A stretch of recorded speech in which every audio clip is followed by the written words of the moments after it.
You're listening to The Art of the Horseman, a podcast for equestrians who know that true horsemanship goes far beyond the arena. At the heart of this journey, horses teach us who we truly are, revealing what's possible when we let go of control, lead with love, and allow ourselves to be transformed from the inside out. Around here, horsemanship is lifemanship. And every conversation is a celebration of the ways horses help us grow into who we were meant to be. If you'd like to take it deeper, head on over to becauseofthehorse.net. Grab a ticket to our free online horse fair, or check out our other learning paths and resources.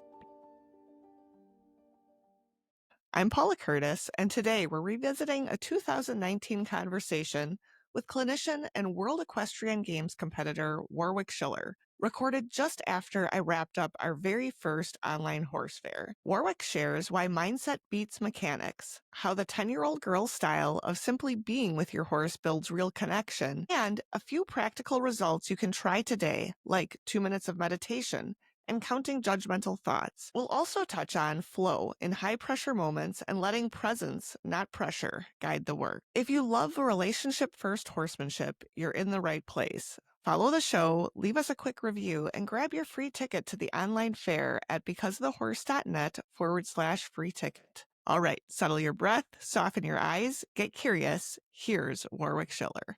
I think the one talent I have is I can explain things to people in a way they understand.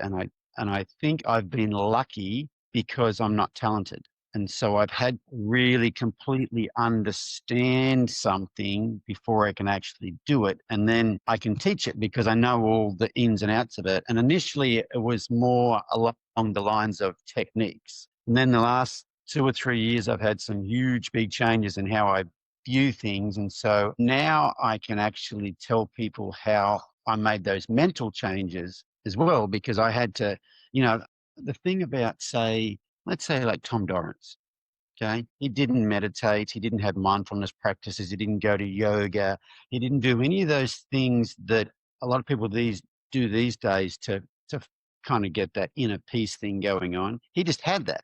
Okay. And so because he just had it, I don't think they knew to even tell people about it because they didn't even know they had it, because it was just part of who they were, you know what I mean? And that's a lot of talented people are that way too. They can do things without knowing how they do them. But this is not so much the doing. This is the who you are on the inside thing, which I really think is probably the biggest part of the whole getting along with horses. But those guys were, Tom Dorrance was like Buddha or Jesus Christ or whatever. I mean, like they were kind of like enlightened beings, but they didn't, like I said, he didn't read Eastern philosophy and, any of that sort of stuff. But at its core, that's what it was. And so what I've found these days is at clinics and stuff, I do a big old 2-hour-long talk before we even go anywhere near the horses about that whole, the inner landscape of yourself, like working on different things like judgmental thoughts and just a lot of stuff like that. And it's really made a huge difference with people as how they get along with their horses, because it's less about techniques and it's more about changing just how you view the world,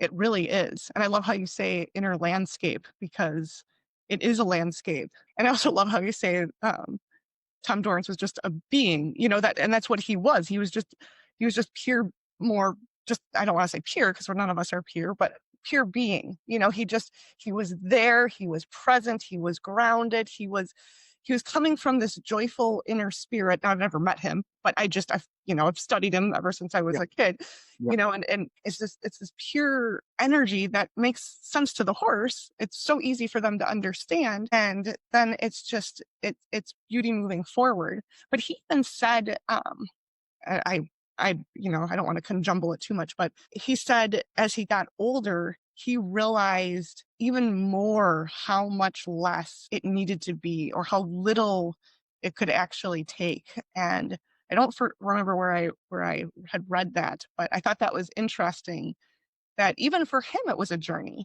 It's not just a journey for each and every one of us that isn't perfect and isn't good, but even for the true masters, it's a journey, which is inspiring, because that means there's always room to improve, which means we get to learn all the time, which is awesome. Yeah. Well, the other good thing about understanding it's a journey is you can slow down, because there is no end. It's not like, if I could just get to, because there is no end. So it kind of makes you, and I think that's a big part of it. It makes you happy to what's going on. You don't feel the need to get to the next thing.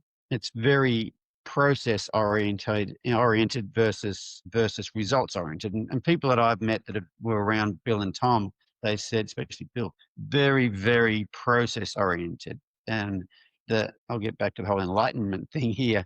The most spiritual of the ancient Hindu practices was something called karma yoga. And karma yoga is applying yourself to a task with no thought as to the outcome of that task. That's Oh, what he did. totally. You know what I mean? It's just doing it. It's just doing it with not doing it because this is going to get me this. You are just doing it. And a friend of mine from New Zealand, her name's Jane Pike. She's a horse riding mental coach. She posted something recently. So she was our mental coach when we went to the World Equestrian Games last year. But she posted something recently and she said, if you're doing the work with your eye on the outcome, you're not actually doing the work. Yeah, that's good. But it's just that whole, and like you said, it's just being present. And if you're present, you're not thinking about the outcome because there is no outcome if you're present. You just, whatever's in front of you is what you're working with. Right. Yeah. I've got two kids, one's 6 and the other's 11. And right out the front door, or not front door, but my window up here, I'm seeing her graze her pony. And, and they'll come up to the back door with the ponies and they will just leave them there, not tied or anything. Come in the house, do stuff. The horse waits there, no problem. There's this, kids have it so naturally and so easily. It's just they're just being with the horse and Right. they're Yep. bringing. Yeah, I call that 10-year-old girl training. Yeah. And I've had to, I did that as a kid, but I've had to get back to that because I was a professional horse trainer for a long time where I bring you the horse, you get it out, you work with it, you put it back, you're training it to do something. And I kind of got away from that whole, just being with them stuff. And it wasn't until I actually stopped, I stopped training horses for the public a few years ago. And it wasn't until I stopped doing that, then I really started connecting with the horses a lot more because we had our horses at home. We bought a place, so we've got our horses at home. They're right outside the kitchen window here. I can see them right now. Yeah, that's I was at a horse expo in New Zealand a couple of years ago. And I'm leaving this Friday to go back to the same expo. And I had to do a demo one afternoon, and it was problem solving under saddle was the name of the demo. And so I turn up for the demo, and I'm waiting for the horse to come in, and this lady leads in this little pony-looking sort of a horse with a halter on. Okay, it's got no saddle on it, and I'm like, "What's going on here?" And she goes, "Oh, this is a Kamanawa, which is like the Mustang of New Zealand. It's the wild horse of New Zealand." And she said, "This horse is, 5 years old. It's been out of the wild for a year or something or other."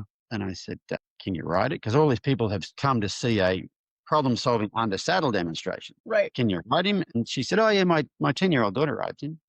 I said, "Does she ever ride him bareback?" And she said, "Yeah." And I said, "Oh, good. Well, I'm just going to throw the lead rope over here, tie it off, hop on bareback in the halter, and I'll do a problem-solving under saddle and see whatever pops up." So I threw the rope over, tied it on, hopped on, and as I hopped on, this horse took off bucking down the arena. So we're riding this horse bareback, bucking down the arena. They're probably about 13, 2, 13, 3, so kind of slight sort of a horses. And this horse bucked down the arena, and I just reached down to the left and just kind of put a bit of a bend in him to the left, and he kind of circled around, and that went away, and we got stopped. And I said, "Okay, well, there seems to be the problem. This is my pony bucks under saddle." And I think the pony walked off at this point in time, and I went to just steer the pony to the right. So I just kind of reached down the lead rope, went to steer to the right. Pony shook his head twice, and I didn't let go. I didn't pull harder. I didn't let go. I just stayed there. He shook his head twice, and I didn't let go. So he stopped, pawed the ground twice. I didn't let go. He reared up twice. I didn't let go. And then his head moved very slightly to the right, and I let go. And I said, "Okay, that seems to be what we're going to work on here. This horse doesn't know how to turn right." I asked him to turn right. He says, "No." So for the next 45 minutes or whatever, I just walk along. I just touch that right rein, and he'd stop. He'd shake his head twice, then he'd stop, paw the ground twice, rear up twice, and he'd move his head. And by the end of the session, I could steer him to the right. Big deal, but I could steer him to the right. Yep. So that was the session. So then I got done, and they have a night show at this horse expo. And so I had to go inside for the night show, and they asked me to judge. They had this thing called New Zealand's Got Talent. And so Vicky Wilson, who won the Road to the Horse the last couple of years ago, New Zealand girl, she's judging it with me. And Dan Steers from Australia. I don't know if you know who Dan Steers is. I don't. Ian James's in the double dance thing. He's the other partner from Okay. Australia. But he's judging it too. And so we're sitting there, and the first was the kids thing. And what they do is they bring in some obstacles, and it's like a freestyle to music. Some of them are at liberty or whatever. Anyway, at one point in time, this girl comes in on this little pony. She's riding it around, and all of a sudden I looked at it, and I'm like, that's that pony I rode this afternoon that doesn't know anything. Okay. Like, as far as you ask him to do something, he doesn't know anything. But she's riding him bareback in a halter, and he's going wherever she wants. And at one point in time, she was going to come around in a right turn, and there was a, a walk the plank type thing on the ground. So it was very narrow. It was probably 10 inches wide and probably about 12 feet long. And it looks like she's going to have to walk him along it. And as he was coming around, it's a right turn. I'm like, this horse doesn't turn right. So I said to Vicky Wilson, I said, I bet you $10 he doesn't go across this. She goes, okay. She comes around this right turn, rides up to it, and this horse goes like this all the way across it. Some other obstacles. And then she gets off, takes the halter off. And when this horse was on the ground, it was a little bit pushy and pulling on the lead rope and stuff. And she takes the halter off. So now it's at liberty beside her, and she heads towards that thing again. And I said to Vicky Wilson, watch this. I bet you another $10 he won't go across it. Horse went across this thing. I'm thinking that this horse doesn't know anything. He is not trained to do anything. The aids don't work. Why is he doing this? And I'm like, I get it. Connection. 10-year-old girl stuff.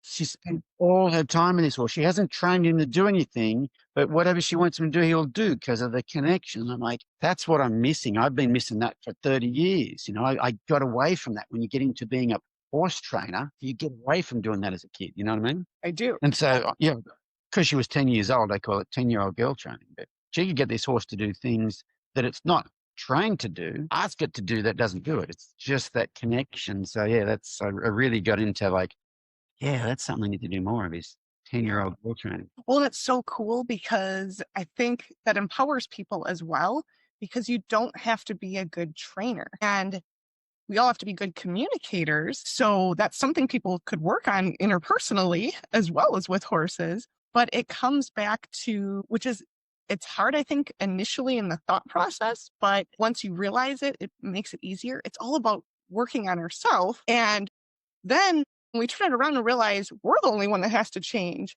that actually is a lot easier than us trying to change everything else. Yes. Which is cool. But I love that story. It's hilarious, but it completely illustrates that point about it's the connection. It's that intention.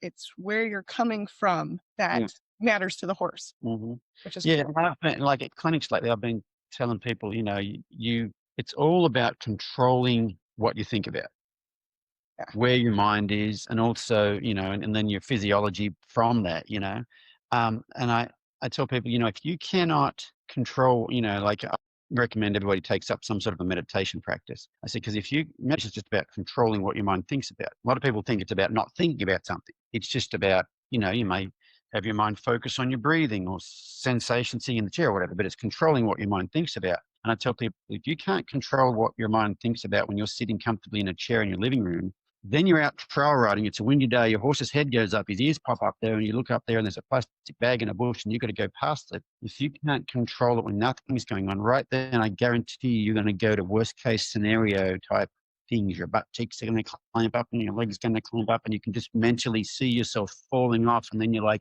is it a helicopter or an ambulance going to come here? And which hospital am I going to go to? I hope I go to this hospital because there's a good back surgeon there, and I know I'm going to probably break my back when my horse spooks, and on and on and on. That's too funny. Yeah. And people I've met people and become aware of people in the last few years who can mentally picture what they want their horse to do. And I always tell people, if those people can mentally picture what they want them to do, you mentally picturing that out on a trail ride is just as good as asking for the spook, you know what I mean? And so you've got to be able to control what your mind thinks about. You need to be able to control what you want to happen versus what you don't want to happen. Right. And there's that whole kind of thought of, you might know it at the back of your mind, but what are you putting out there really at the front of your mind? And because that is the horse, the horse is going to pick up on those pieces. But a lot of times we're all living up here in the front of our mind. And if the bad things at the back of the mind are all sitting up here too, that can get us into some big trouble. Yeah. Have you ever heard of Daniel Barbier? I have. Yeah. So his book, The Alchemy of Lightness, he talks about Have you ever read that book? I have. It's been years, but I Amazing. have. Yeah, he talks about your front mind and your back mind, and That's probably where I got it. Yep, that's probably where I got it. yeah, that's a very cool book because it, the subtitle is The Molecular Connection Between Horse and Rider, and it's all about thoughts and energy and quantum physicsy type stuff, which I'm really into these days. Yeah. Yeah, it's so interesting. This is the other part I really like about horsemanship is when you get to this place in horsemanship, it's so much about your life. And these things that you read about and that the people that you learn from, they become a part of who you are, and they become um, a way that just it facilitates so much growth in your life, and you don't even know where it all comes from, but you know when it's right, and it's lifemanship. It changes the way you are in your life, and I think it's one of the greatest gifts horses can give us, because I don't know that there are many animals out there that I don't even know how to express it, but that can facilitate us learning that about ourselves. Yeah, I actually think that's why they're here. Yeah.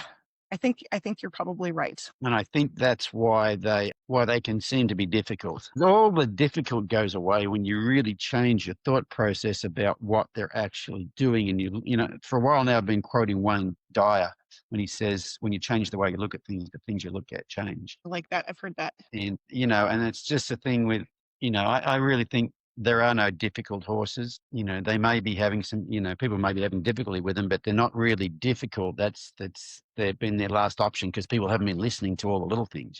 Right. Definitely. Definitely. And I think, it's like what you're talking about initially, that us judging that behavior, so that's another part of us that we're saying that's bad behavior, but really the horse is just surviving. And he's surviving because of all of the information that he's gathered throughout his life to that point. And unfortunately, some horses have been through some not so good situations. Sometimes that means we need to take a huge step back, though, from what our expectations are from the relationship, and take a look at what the horse. Oh So, yeah, that's the big part is not having that expectation. Because if you're having an expectation, you're not listening. You right, are like, okay, this is what I want to do. Yeah, I really think it's about, first thing is like, I'm not going to ask for anything. I'm not going to do anything. I just want you to tell me where you're at. Like wait for them to tell you what needs to be done next, as opposed to telling them what you're going to have them do next. right, right. And sometimes it means you just go out and you be that 10-year-old girl, and you go watch your new pony in the same pasture with them, but you sit and you just sit there and you watch them and you learn about them and you let them get curious about you. But I think, we're on a time frame. We're checking our watch. Our phone is beeping. We're just rushing, and we've only got 10 minutes, and we feel like we need to get X, Y, and Z done. And what's your recommendation for people that are struggling with that sort of thing? I have quite a few of them. Most of them have nothing to do with horses. Yeah, that's great. These days, I recommend people take up some sort of a meditation practice, like get some sort of a meditation app on your phone. Like Headspace is a good one, and start out with, a 2 or 3 minute meditation a day. It takes a bit of doing, like they say, if you should meditate, and if you don't have time to meditate for 20 minutes a day, you should meditate for 20 minutes twice a day. But yeah. I tell you what, something I started doing last year before. I was told this practice to count judgmental thoughts. So when you wake up in the morning, count judgmental thoughts during the day. And what you find when you start counting judgmental thoughts is the first thing that happens, you become aware of how many judgmental thoughts you actually have. That's a big part of it. But then you also become aware of how many judgmental thoughts you have about yourself, which is a big part of it. And then you kind of start to realize how much you actually beat yourself up about things. And have you ever heard of Brene Brown? I've heard the name. I don't know anything about. Brene Brown's an amazing lady. She was a quantitative researcher. She was a therapist who was a quantitative researcher, but now all her research that she ever did turned the thing that popped up that's the scourge of society is shame. And she quantifies the difference between guilt and shame is I am stupid. Guilt is I did something stupid, but next time I won't, sort of thing. You know what I mean? And so a really good exercise is to be aware of your judgmental thoughts during the day. Try to keep that in the front of your mind. Is that a judgmental thought? And count these judgmental thoughts. So then you realize how many you have, but then you realize how many you have about yourself. and then you can reframe them.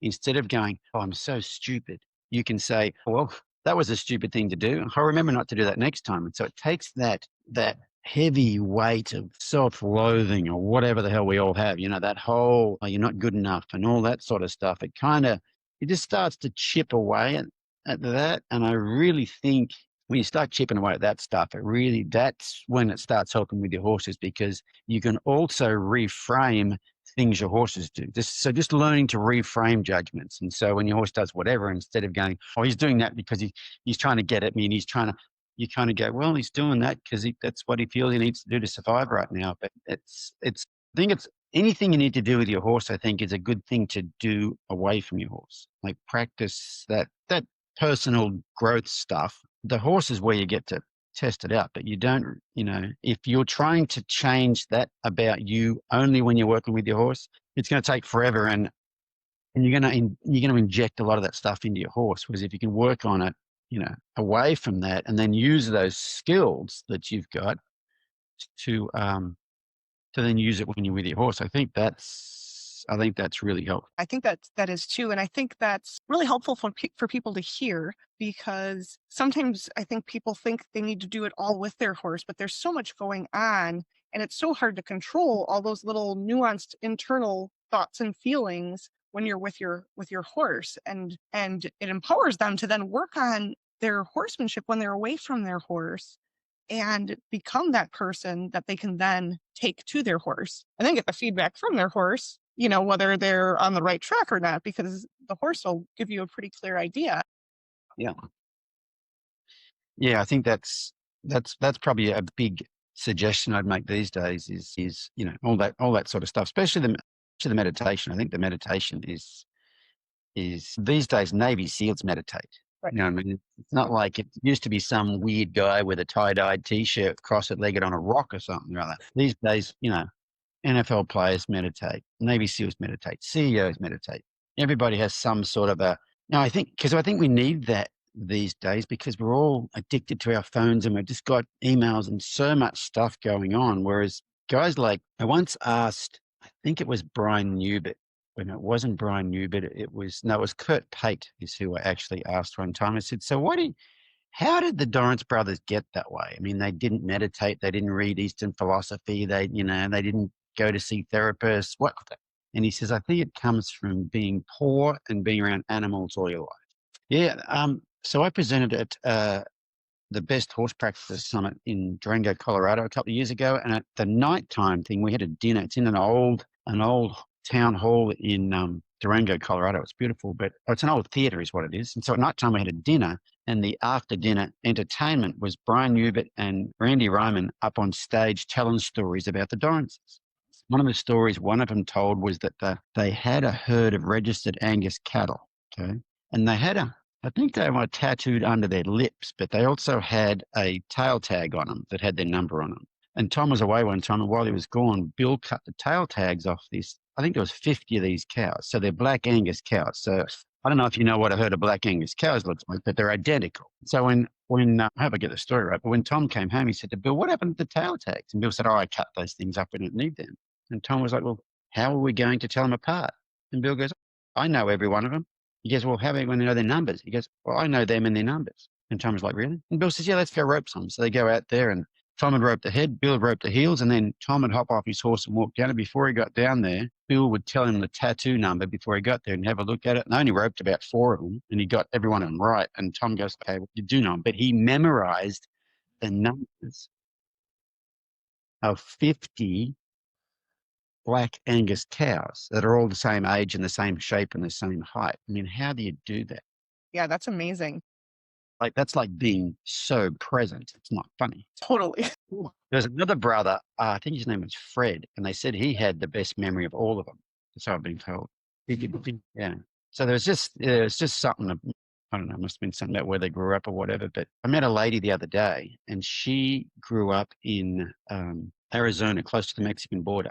And her parents divorced when she was very young, and she went with her father.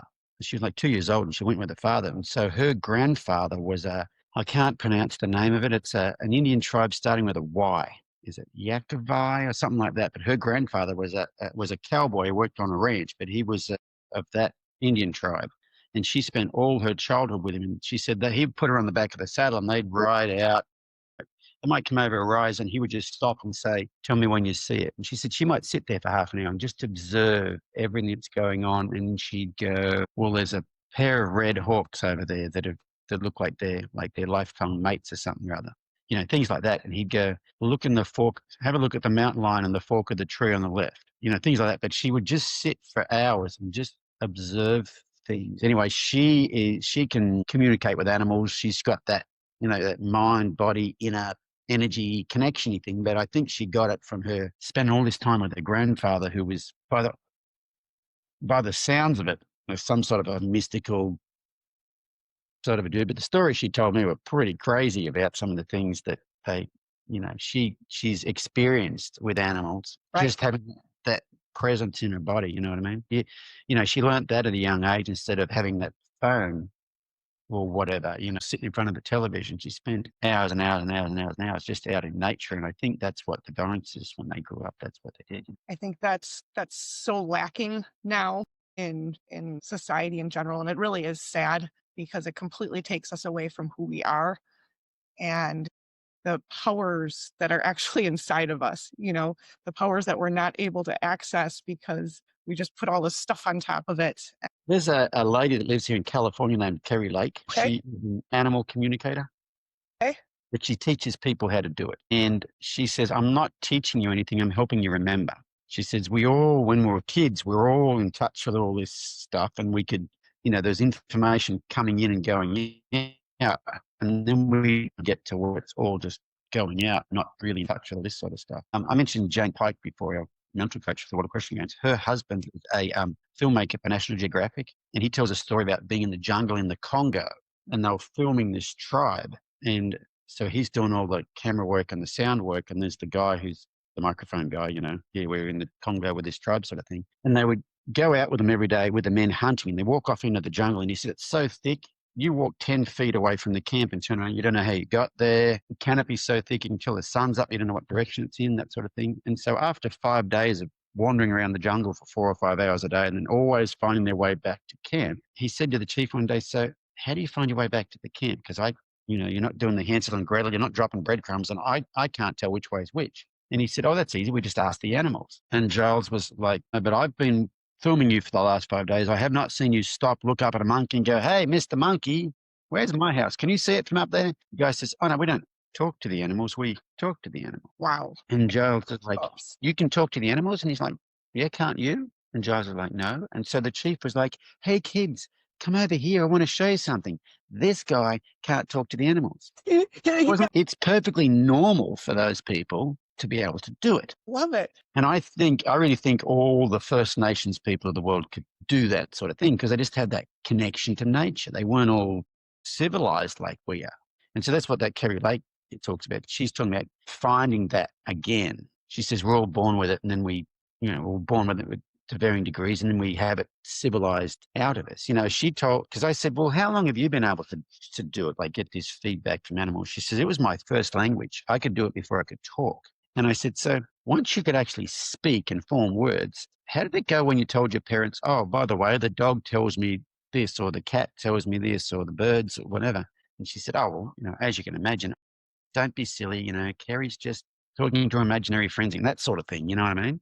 Yeah. Yeah. And so it's interesting that, I think at some point in time, especially if you grow up around animals, I suppose if you grow up in the city and you're not around animals, you probably don't ever get that connection anyway.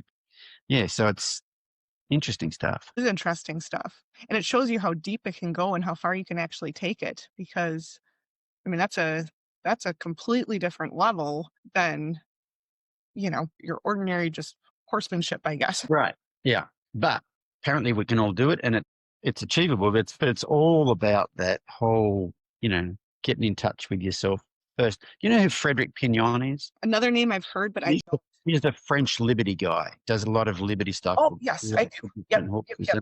And I saw something on him a while ago, and some sort of a documentary, but he was in it. But people were at his clinic, and the first thing he had him do was learn how to meditate. Like, we're not working with the horses yet. You have to learn how to be in control of this stuff before we start being in control of this stuff. Huh? Yeah, and his liberty stuff's pretty amazing, and it's all very fluid, as in sometimes the horses run off, but when they do run off, he runs off with them and he matches steps with them, and then they just connect with him, and then it's like a big old dance. I presented at a horse expo in Minnesota, I think this Oh, year, the Minnesota Horse Fair, I think it was called.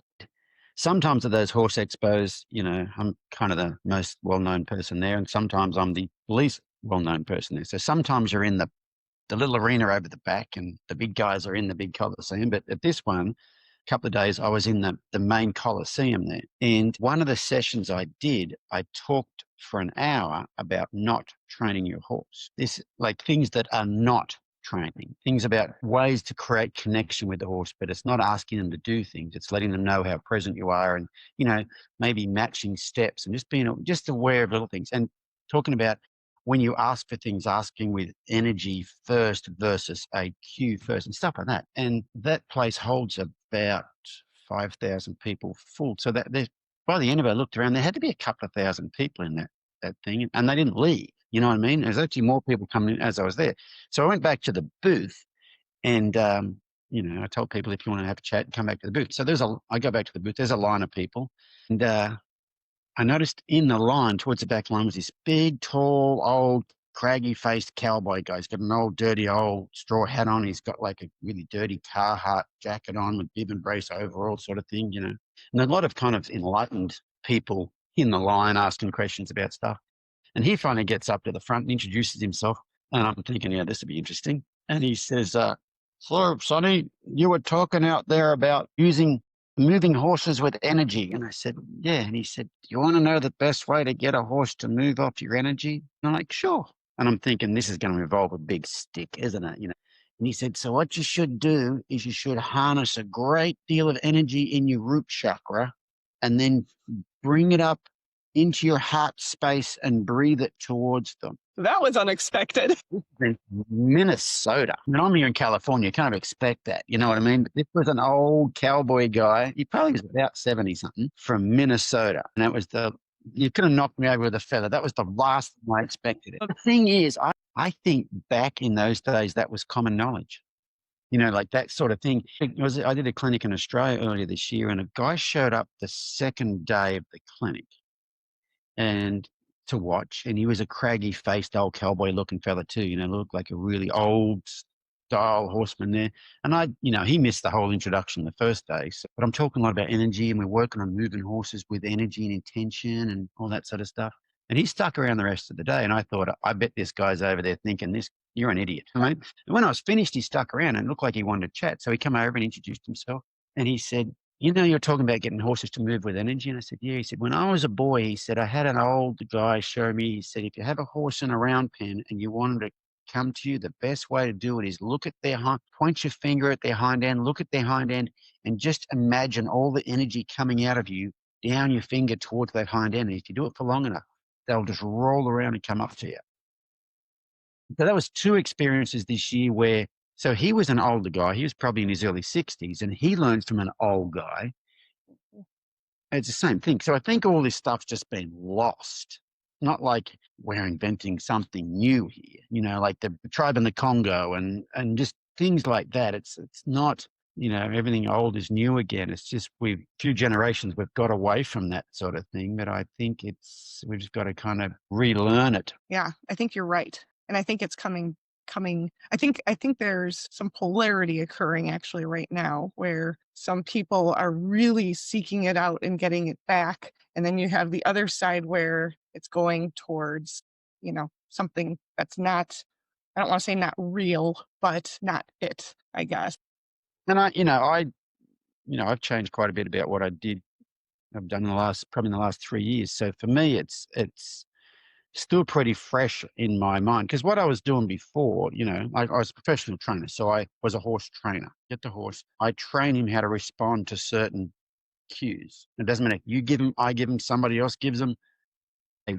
They work. And at the time, I'm still doing it, but at the time I was traveling around the world doing clinics and I was helping people with their horses and it was working. And so in my mind, I was right because it works. It's working. And so that's not that very long ago. So I know when people who are not, say, where I am now, they're still right. They're still right because in their experience, they're right. Not like they know a better way or a different way. This works for them. And so they're right. So that really kind of, for me, it helps take the judgment out of when someone's not doing what you're doing. I don't look at it and think, well, you're doing that wrong. I look at it and think, well, that's your truth at the moment. You know what I mean? Definitely.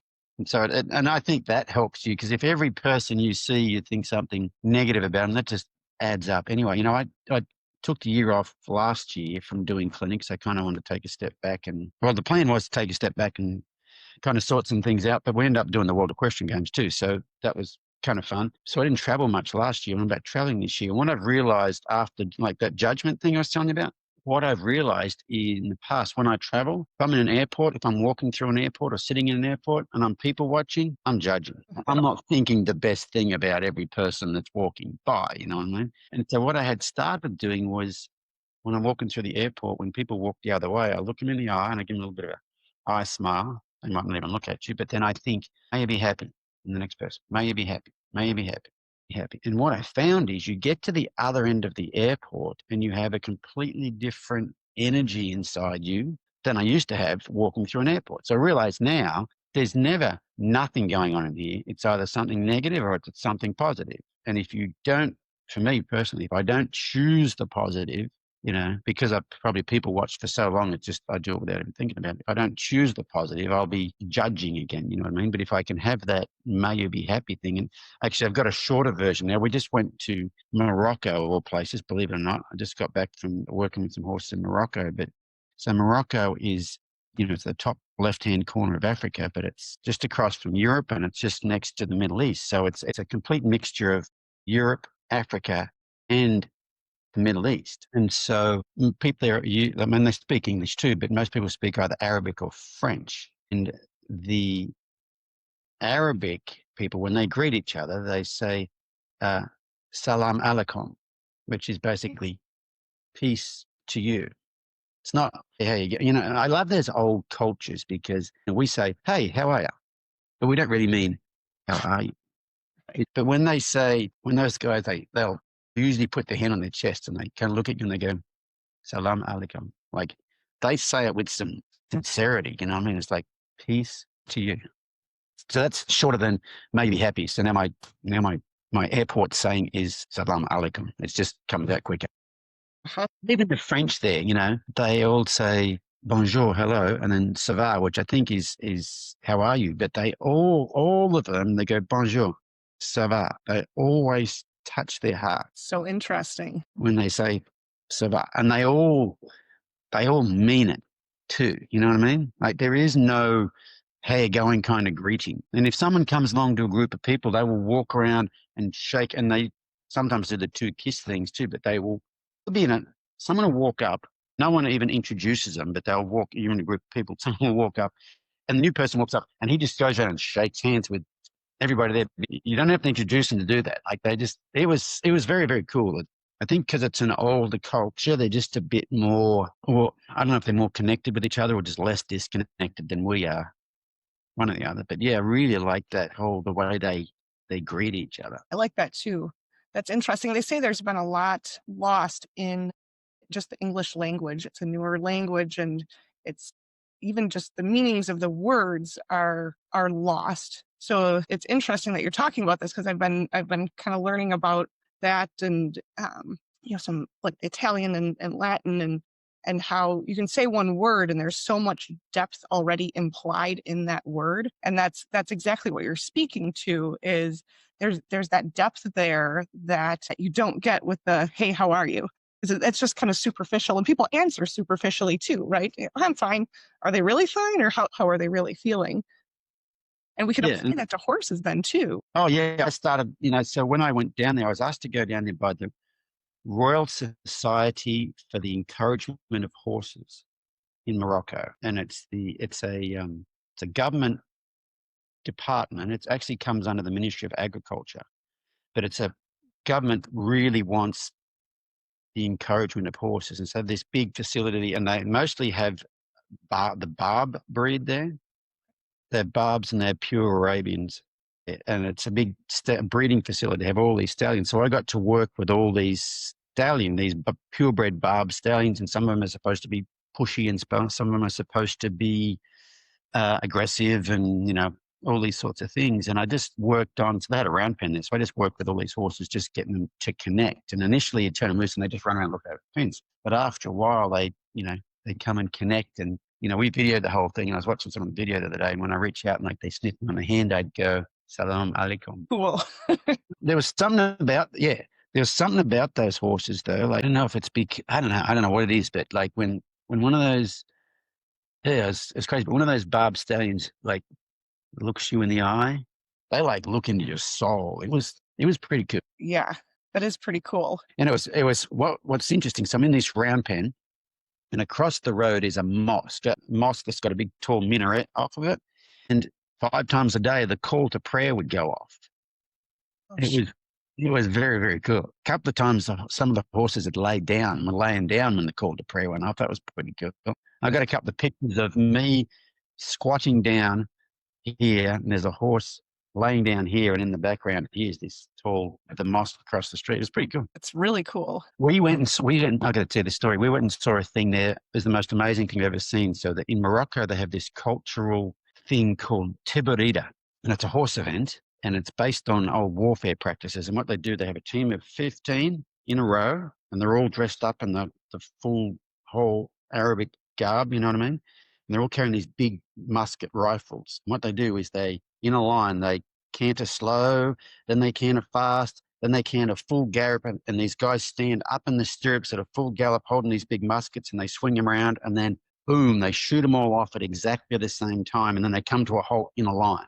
It's a part sport, part martial art, part cultural event. It's actually a UNESCO World Heritage listed cultural event. And it comes from warfare practices. And so we were in the north of Morocco, and they shoot the guns up because up there, enemies would be up on hills and things. Whereas in the south of Morocco, it's closer to the part of Sahara Desert, when they shoot their guns, they shoot it down in between the horses because their enemies were on the ground and not up above them.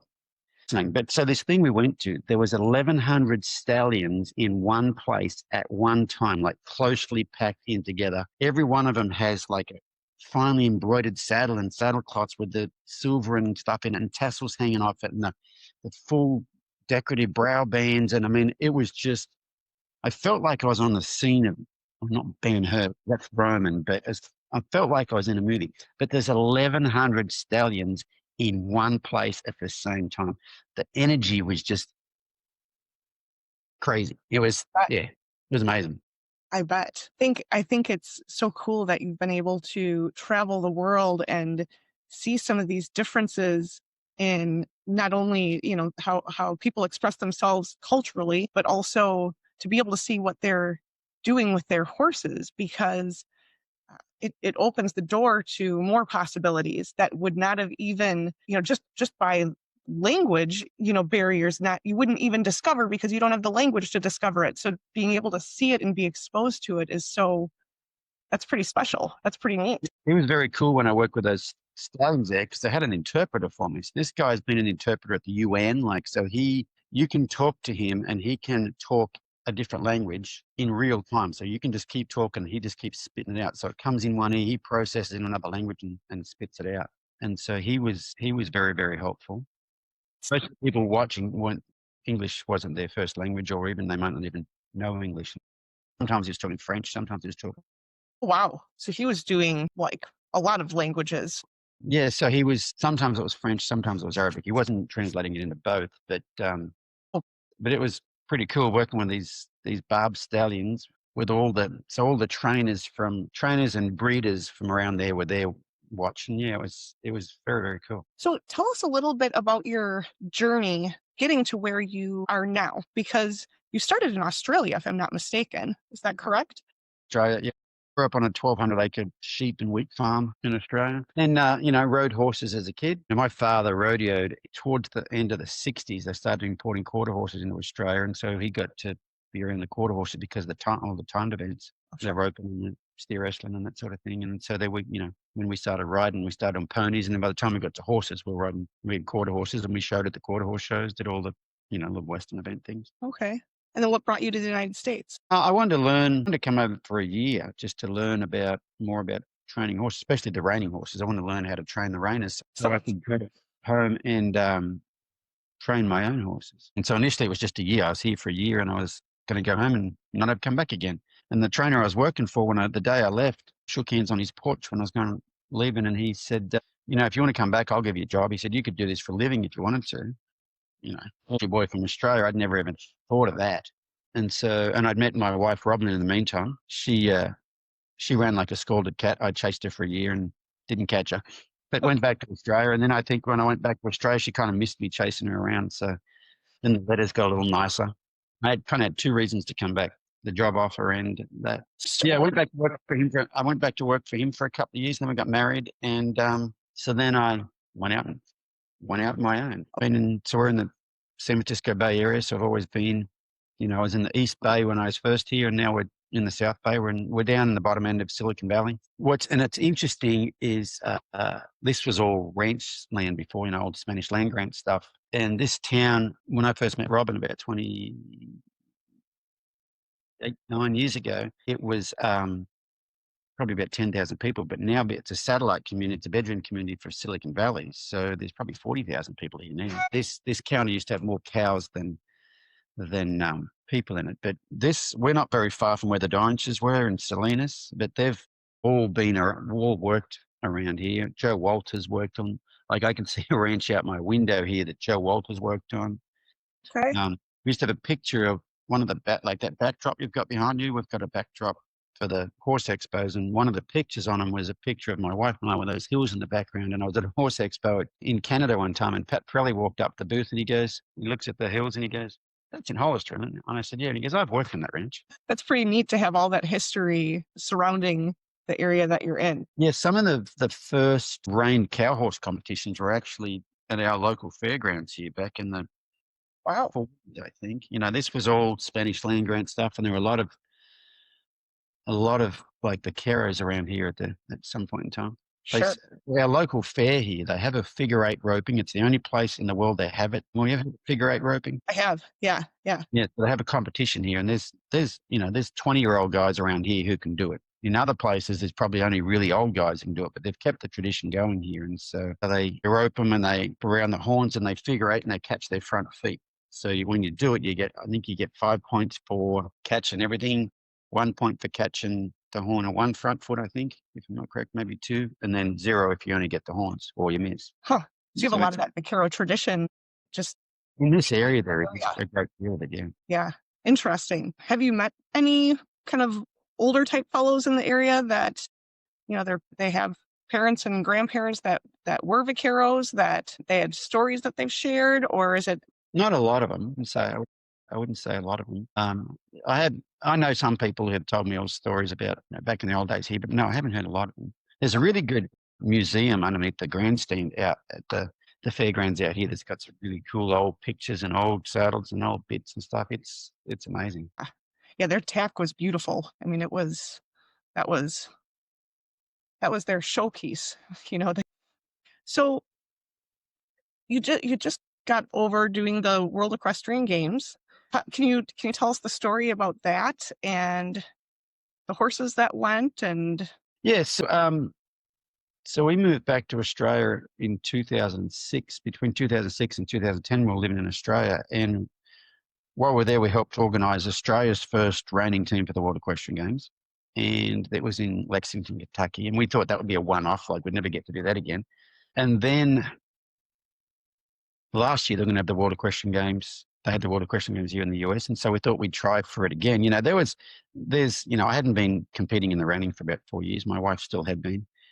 And there's a lot of Australians, both who live here in the US and are in Australia, who are way better at the reining than either of us. But it just turned out that they weren't going to be able to qualify as it, because it's a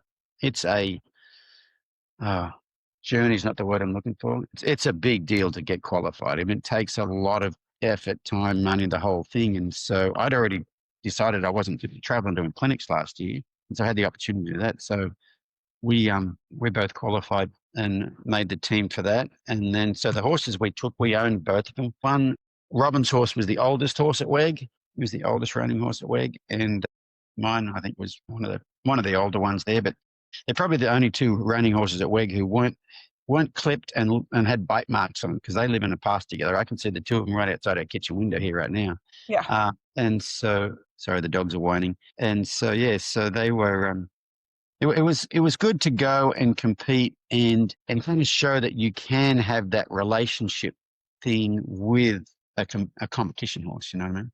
Yeah, I think that's hard for some trainers that are out there that are trying to find that, does it have to just be one way or the other? Does it have to be, I just focus on the relationship piece and, only be that, or can it actually be both? And I know that's an internal struggle I've had at times is, do you have to pick one or the other, or can it just be something that can be both? And you've proved it can be both. Yeah, I mean, I think with those two horses, it was doable. It was it was pretty amazing. So we had help from Jane Pike with the mental side of the whole thing. And we went there.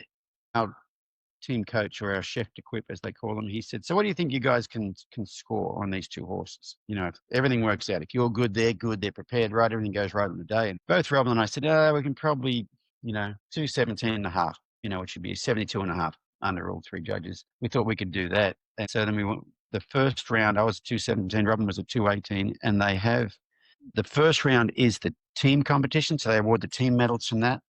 And then the top 15 of that go directly to the individual finals. And then the next 20, so from 16 to 35, they go back to the semifinals, and the top 5 out of them go back to the finals. And, we never even thought about making the semifinals, which we did. I made the semifinals in last place, and Robin was like second last.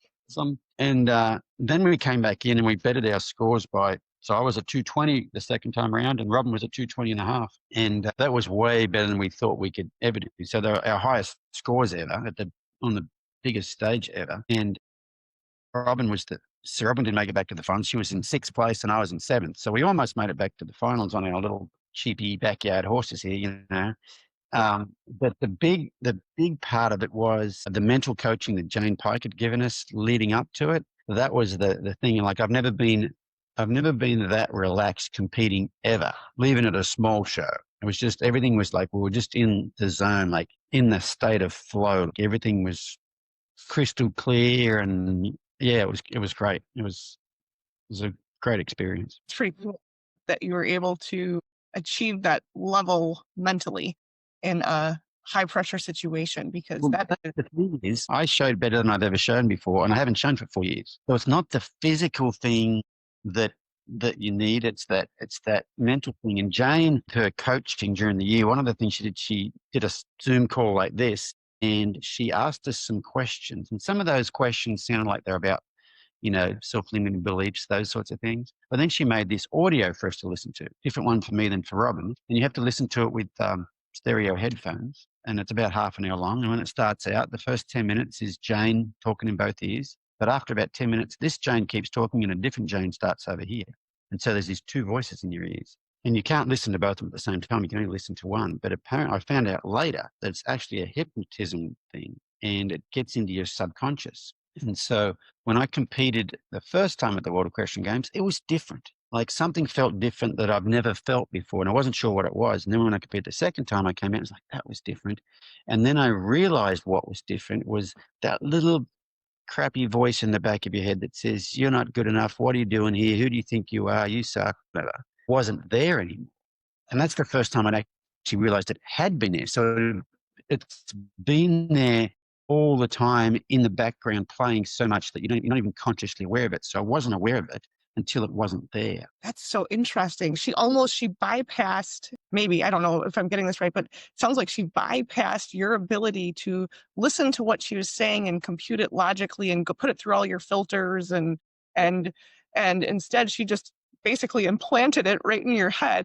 Yeah, well, that's second. The other voice, you can only listen to one of them, and they're both saying the same type of stuff, but maybe using different words and different sentence structures or whatever. But whichever one you're listening to, the one you're not listening to is going into your subconscious. And it was, yeah, Robin had the same experience. Like we were both completely in the zone, and that's probably going to be my last reining competition. I really not that interested in competing in that these days, but it was amazing just having that experience of, that was the World Equestrian Games, yeah, but just having that experience of that state of flow that I've never felt before in a high pressure, and I've never felt in any situation, but it was a high pressure situation. And yeah, it was pretty amazing. But that really helped me with that whole, I tell that story a lot to people because one of the other things that I'd done that year was that whole non-judgment thing. That counting judgmental thoughts and being aware of judgmental thoughts and then reframing those thoughts. And so I think all of that was a part of it,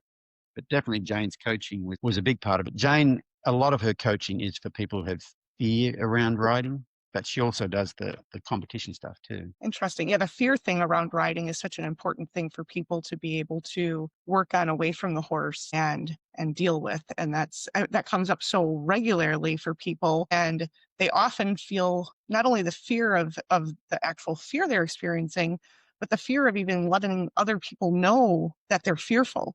It's the stigma that's attached to it. And it's okay to be scared. And people like her, I'd love to maybe get in touch with her and see if we could maybe get her in the next fair, because it sounds like she's got some. Oh, she's amazing. Yeah.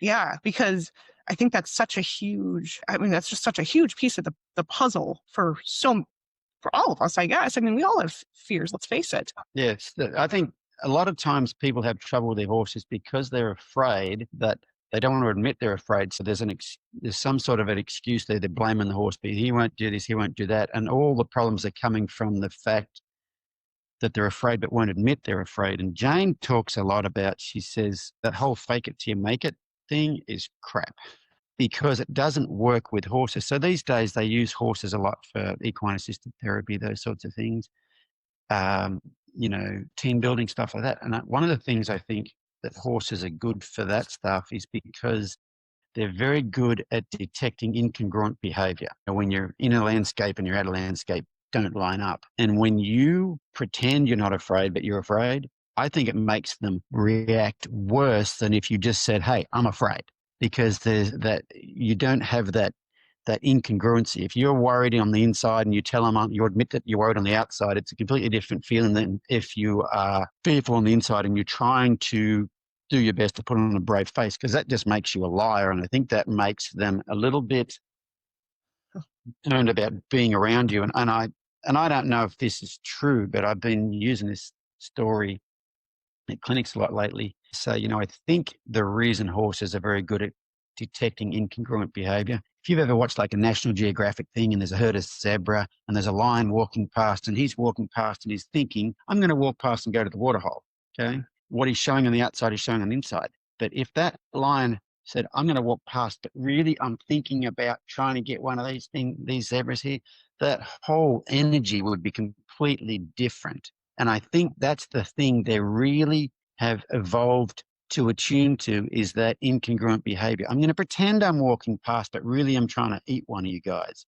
And I think that energy, they can pick up on that really easy, and it makes them uneasy. They can't relax that way. And a lot of people have trouble, most horse problems arise from anxiety. Those horses are not able to just be relaxed around people. And I think a lot of times the whole physiological and mental thing of what the person's doing, not what they're doing as in the movements they make, just the energy coming off them is a big part of that. Yeah, cool. I think so too. This has been great, Warwick. You've got so much to share, just super valuable information in this interview for people to just take one piece of it. And I love how earlier you said, start maybe with meditating and only do 2 minutes. So it's not like we have to go in there and just like try to make all of these changes. If we can make one little change, like your non-judgment thing, it was one little change. And then you notice what happens, that awareness too, right? That you talked to. So you notice what happens with that one little piece. And then now you've got momentum in the right direction. So you can start to build on that. And you can, add, like you said, if you're doing 20 minutes, do another 20. So if you're doing 2 minutes, do 4. But it's so cool that we can find this and we can make these changes incrementally and enjoy the journey, enjoy the process as we're doing it, so that it's something that permeates again into our being, right? Into our lives. And it makes us better people overall. And that's really, for the horse fair, that's been my goal. Is I want it all starts with us, right? So if we can be better people, then our horses are better. And if we're better people, then the world is better. Exactly. If we can continue to develop and spread this knowledge, and like you said earlier too, you can't judge. So everybody's on a different part of their journey, and they're going to resonate with certain presenters more than others. And that's going to work for them and their horse right then and there. That's good, because it's starting them on a path. And at least if you take 1 foot forward onto a path, now you're going somewhere. And then more comes available to us, right? And we can start to, as we grow and change and we find more meaning in certain things, it's going to take us on another path. And then our job is, like you're doing, you're sharing it. So you're sharing it with people to help people grow on their journey and in their path without judging where they're at, because we're all at where we're at, just like our horses are, because of our life experiences. We're all just wanting to be better and survive better and be okay. And so I can't thank you enough for sharing all of this, because it's so valuable. Well, yeah, I mean, I'm passionate about sharing it because once I discovered how valuable it was for me, it's like, well, kind of valuable for everybody. Yeah. So, and I appreciate everybody for joining us today. Thank you for being here, and spread the word, help let other people know about the fair or about Warwick, and about how they can, just through learning and experimenting and non-judgment, try to find what works best for them and their horse. Maybe try to bring out that inner 10-year-old child, right?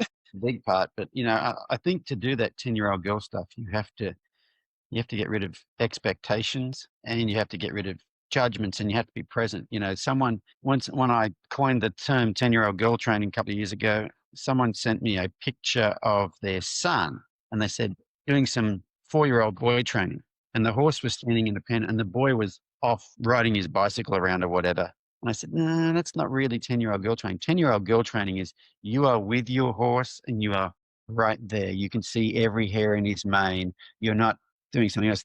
I said the 4-year-old boy was just riding his bike around, and the horse happened to be near there, but he had no idea the horse was even alive, sort of thing. I think the 10-year-old girl training is just, 10-year-old girls just hang out with their horses and tell them all their deepest, darkest secrets, and yeah, they're just kind of really present and open with them.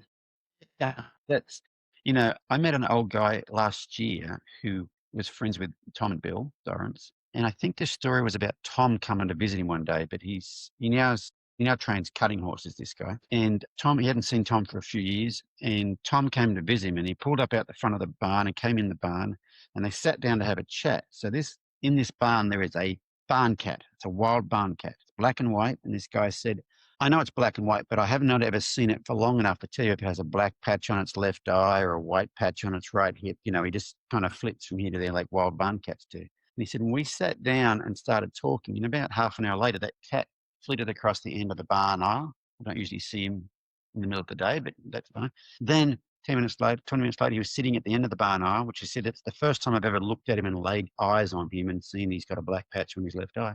And then half an hour later, he was halfway down the barn aisle, and they kept chatting. And half an hour later, he was over rubbing his head on Tom's leg. And he said Tom stayed for 2 days, and this cat followed him around like a dog for 2 days. And then when Tom left, the cat went back to being feral. And he said he didn't look at it, touch it, beckon to it, anything to it. There's just something about him that cat, and I imagine every other animal, was attractive to. And I think it's figuring out what that thing is. Well, it's not necessarily figuring out what it is, because that's having expectations, but just allowing, you know what I mean? Letting that happen, letting yourself be in that space, I think is the key to the whole thing. Yeah. Knowing that that's available, just like knowing the people, and I don't remember where it was, but that were out in the jungle, knowing that that's available. So now we can be allowing it in. And and if you don't know it's available, sometimes it's hard to allow it because we just don't even think it's a possibility. Right. And I think these days I'm really into a lot of scientific stuff these days, quantum physicsy type stuff. But what's cool these days is, we have things like functional MRIs, things like that, so they can map people's brains activity while things are in real time, while things are happening. And so they can almost quantify the spiritual sort of stuff, you know what I mean? And so you can actually see the science of when your brain's thinking this happens to your body. They can detect energy in your body. Your horse can detect that energy. And so, you really get to be aware that your horse can sense, your thoughts and your energy and all that sort of stuff. It's no longer, oh, well, I'll just take a leap of faith and believe it. Now, it's quantifiable. Have you ever heard of the Heart Math Institute? And so, yeah, so they're not actually very far from here, but that whole heart rate variability thing, that's popping up in everything these days. The Navy SEALs work on heart rate. Huh? There's a book, Stealing Fire, and the subtitle is How Silicon Valley, Navy SEALs, and rogue entrepreneurs are changing the way we live and work. Fascinating book. It's written by a fellow named Stephen Cottis, who wrote a book called The Rise of Superman a few years ago. I don't know if you ever read that one. It was about achieving the flow state. This book talks about a lot of things, but it talks quite a bit about that heart rate variability thing.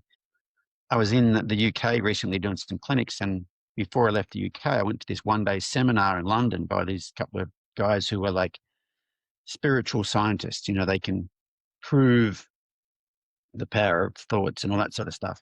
And they did an experiment where so there's 500 people there, and they got this one girl up on stage and hooked her up to a heart rate variability monitor. They clip it on your ear.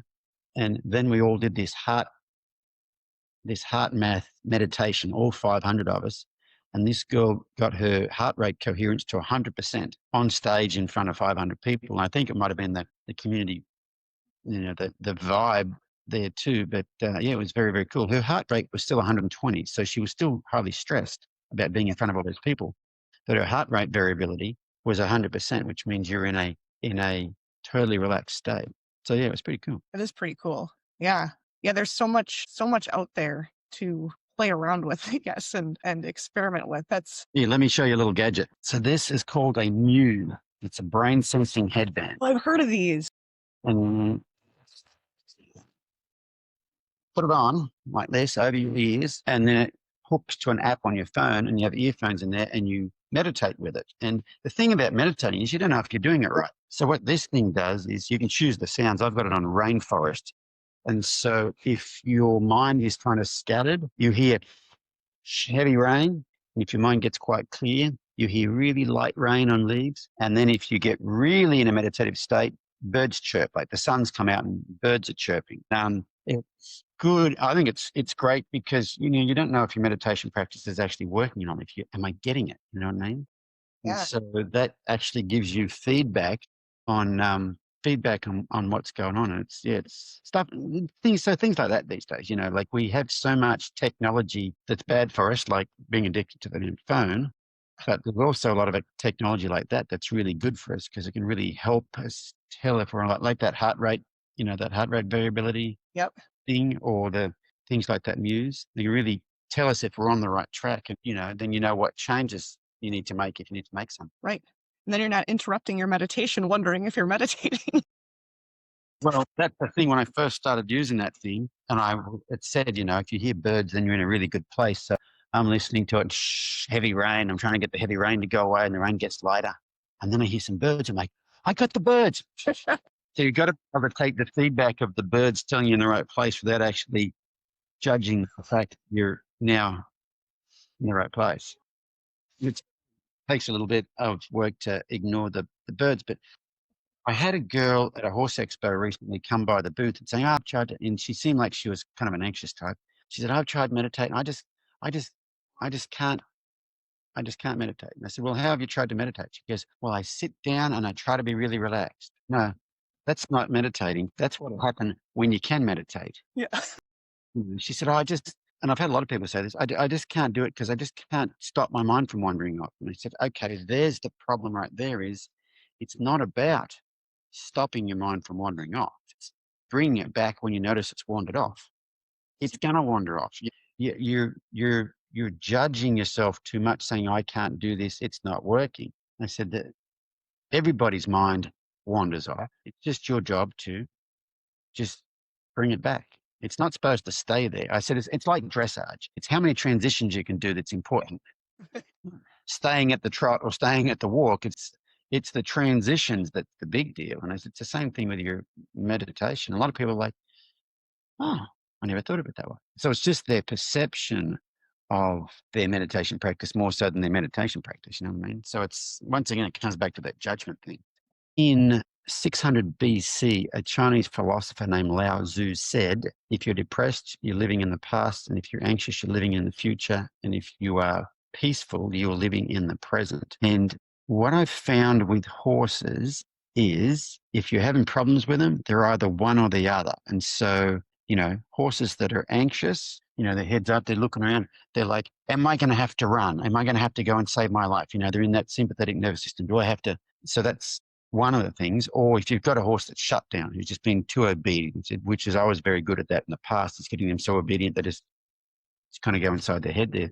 And I think that's more like depression in humans. And the key to both of those, if you go to a therapist for other anxiety or depression, it's about working on being present. If you go to a therapist for either of those things, they're going to tell you to take up a mindfulness practice, take up meditation practice as part of the thing. And I think a lot of the work I've been doing with horses these days is basically teaching them how to meditate. And you're not teaching them how to meditate, but it's just about not so much what they're doing physically, but just trying to get their attention. And what I've found is if you can get their attention, which means you can get them to be right here, be present for just a split second, and then wait, just be present with them.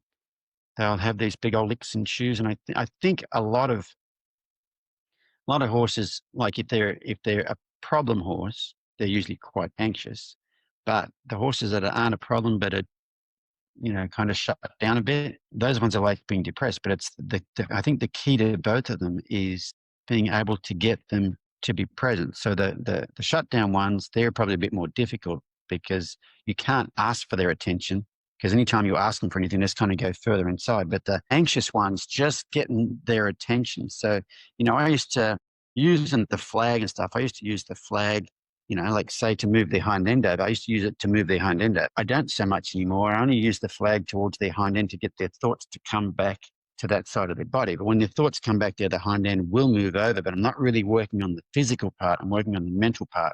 And when you can get there, because you can get them to move over physically and mentally stay either in their head or their ears over there, and I found that using the flag to draw their thoughts to you rather than using the flag to ask them to do something physically for me, it's been a game changer. Really, it's basically the same as the meditation thing. It's about bringing their, just like a guided meditation. One of the guided meditations I've got, it's a British guy. So he goes, if you've noticed that your mind has wandered, that's okay. That's what minds do. Just bring your attention back to your breathing. I do a lot of groundwork with horses these days. It's for me, it's all about, can I either get their attention or their awareness? Like the shutdown ones, those ones that are really shut down, there's not a lot you can do with those by asking them to do stuff, because they will physically do it. Usually they're quite obedient. They'll physically do it, but they stay inside their head. And a little thing I've been doing with them lately, I've had quite a few at clinics that were really obedient, but kind of in their head, is just come up beside them and just start scratching them on the neck, trying to find their itchy spot. And their eyes will be kind of turned away from you, and their ears will be over here, and they're kind of like, this is not happening. This is not happening. This is not happening. And if they like turn an ear, I'll stop and step back. Or if they look at you, I'll stop and step back. And I'm not scratching them because it feels good. I want to scratch on them until all I want to do is have them make a change for the positive. And then I want to step back to kind of show them that I recognize that. You know what I mean? And it's been amazing. So it's an old Ray Hunt saying, they know when you know and they know when you don't. And for the longest time, I thought that meant they know when you know what you're doing and they know when you don't know what you're doing. They can tell if you're a gunsel right off the bat, which is true. But then a couple of years ago, I was reading an article and I thought it was by Joe Walter, but then I saw him recently and asked him, and it wasn't him who said the article. So I don't know who it was, but it was someone who was around Ray. And they said, when you're around your horse, you need to be aware of what his ears are doing, what his eyes are doing, what his muzzle's doing, what his lips are doing, what his breathing's doing, what his back's doing, what his neck's doing, what his tail's doing. Is it clamped? Is it up? Is it down? Because they know when you know and they know when you don't. And that whole scratch him on the neck thing is when they turn to look at you and I step back, I don't stop scratching them because it was nice and I'm trying to keep it from you or something like that. It's a way of telling them, I saw a shift in your thoughts right then. And I think that's the absolute key, is telling them how aware you are. It's not necessarily telling them to do stuff or asking them to do stuff. I may ask them to do stuff, but for me, it's been a total shift from obedience stuff to connection stuff, to where a lot of the things I ask a horse to do, I only ask them to do it so I can tell him how observant of little changes I am. It's got less to do with the thing you're asking them to do. I don't know if that's making sense to you or not, but that's where I'm at now, and it's made the hugest difference, especially with horses that are really shut down. Yeah. No, I like that. I had a experience when I was in my teens. I thought I was a great trainer, and I had my horses jumping bridleless and laying down and bowing and rearing and all this stuff. And I had a thoroughbred that I was having his name was Grumpy. He came with a name, and he was hard. I was struggling with him, and he was bucking in the canter and that sort of thing. And I was doing a clinic with Lee Smith. I don't know if you know Lee. I Uh, don't know. I know of her. I don't know. yeah. And so she was at my parents' farm, and, I kind of wanted to show what I was doing. I respected her a lot. And, I wanted to show her what I was doing with Grumpy, because I still was thinking I was doing okay, even though I was having some trouble. And we're all kind of gathered up around visiting in the morning, how you do at a clinic, and she was telling some stories. And then she had us direct our horse's focus, and she had us directed a little left, directed a little right. And I thought I was doing okay. My horse was looking where I wanted him to go. And she looked at me, and she looked down, and you can see what Lee's thinking, and she's just shaking her head. And I was kind of, a little unsure. And Lee comes up to me, still shaking her head. And she's like, "Can I have your lead rope?" I said, "Yeah, sure." And she said, "You saw what just happened, right?" And I said, "Yeah." And I handed her my horse's lead rope, and he was just him with her. But then all of a sudden, the switch flipped, and his head came up. You could see him kind of lift his chest. His ears were forward. She did a couple little things to get this, but ears were forward, and he's like, "Hi, Lee." He's looking at her, and she's like, "Over there," and Lee just takes a finger and over there, and he looks, with his ears up and eyes bright, and she looks at me, and she said, "You saw that, right?" And I'm like, "I saw that. That's what I was doing, maybe just a little more feel there, but was that what I was doing?" And she had him look the other way, and he looks, and then she's like, "You saw that, right?" And I said, "Yes, I saw that." And she hands me back the lead rope, and my horse goes back to looking like he normally looks. But now I saw that. And basically, it was like what you're talking about, eyes glazed over, just shut down, just, Mhm. was like probably one of the most humiliating moments in my life. I was mortified. I just felt terrible, but it was like the best Yeah. lesson. Reflecting back, it was like that epiphany moment, best lesson that I could have ever had, because I just learned that I was training my horses all this time, but that had no meaning to my horses whatsoever. Nothing whatsoever. So yeah, I was a good trainer, but is that really what I was looking to be? So I know exactly, what you're saying is totally clear. I know exactly what you're saying, because it it's hopefully people can, maybe through hearing my story too, understand what you're saying, because it's pretty profound when they're this, Right. what do you have to offer? What are we doing next, friend? Versus, I'll just do it, Yeah. I've got a horse named Bundy, and he's been in a lot of my YouTube videos and stuff like that. Bundy was very obedient and does exactly what I want, and but he had no expression anymore. He would do whatever I wanted to do. He'd stand all day, he'd canter, and you can do whatever you want with him, but there was no expression there. It was because you know, I hadn't been connecting with him. I'd just been training him, and and I do quite a few clinics and get to interact with a lot of horses. He was one of the hardest ones I had, because he wasn't shut down to where he didn't respond. He was responsive and stuff. He just wasn't here. He was just like obedient, and he was really, really hard to get back to where he had this. Now you walk up to him, he's like, "Hey, how you going?" sort of thing. It was really, it took quite a bit of work, and there were times when, I was trying to convey to him how I was listening, and he actually, a few times, I think he was testing me. Like, he lunged at me with his teeth bared, and I think it was a test to see what I'd do. Are you really changed? You know what I mean? Bared. Now, I didn't do anything to him. I didn't step backwards. I just kind of, I made a great deal of energy here, but didn't direct it at him. I didn't attack him. And then, and after a couple of times that, he was like, okay. I really think what he was doing was like, okay, if I do this, are you going to be really firm with me? Because you're trying to tell me you're someone new. You're trying to tell me you've changed. Have you really changed? That's the way I looked at that. And I found that, I think when you first start telling them that you're listening, don't be surprised if they tell you some stuff that you don't want to hear. You might not think you want them to tell you that, but you've kind of got to don't just tell me the good stuff. Tell me all the stuff. I think you've got to get to that point. And then you'll get through that. But you've got to, because it can't be back to obedience. And I want you to tell me, but just only tell me good things. Right. Yeah, I know exactly what you're talking about with that there. So that's the thing. I've really tried to, with every interaction nowadays, making sure that if I see anything going towards that, I can't finish the interaction till we're back here again. So I've got to change my approach or whatever it is I'm doing. Yeah. No, that's cool. I think that's a great message to leave people with. It's all about this. Then the physical responses come. Yeah, but you can't, the thing about this with the horses is you can't, unless you're really present, you can't notice that. Because it's not the horse moving from the horse's body moving from here to there. It might be the eye just turning a little bit, or just one ear having a bit of a flick. And if you are not present, you don't notice it. And especially if if you've got an agenda, like, well, when we get this done, I'm going to do something else. You just have to be right there. And I really think that the whole being right there thing is probably the biggest part of horses' feeling of safety. Is, they can tell if you're present, and if you're not present, then, well, I've got to look out for danger because you're not part of my herd. Whereas if you can be really present and aware of things, I think that gives them a sense of security you just can't train into them. Yeah, definitely. Well, thank you, Warwick. No worries at all. For being here. And this is every time I have conversations like this, they go on forever. I know they do. They do. You know who Patrick King is? I do.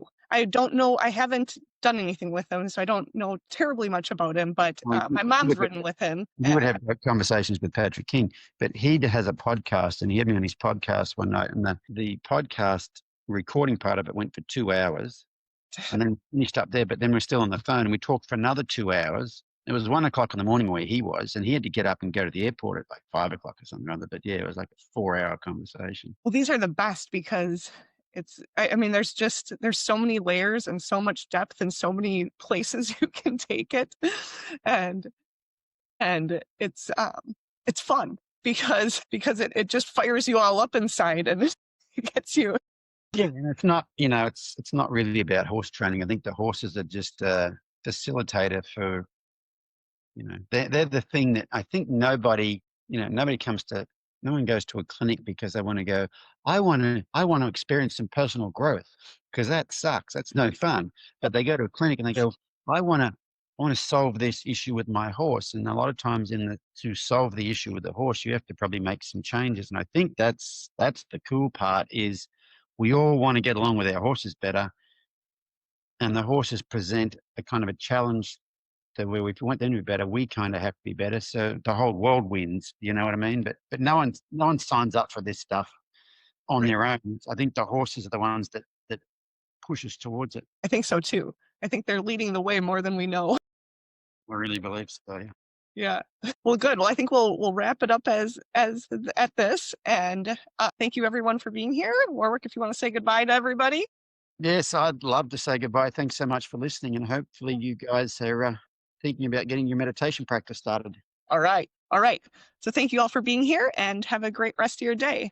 Thanks for riding along with us. If you're finding these conversations meaningful, leave us a quick review and help bring more of this work into the world. If you'd like to take it deeper, head on over to becauseofthehorse.net.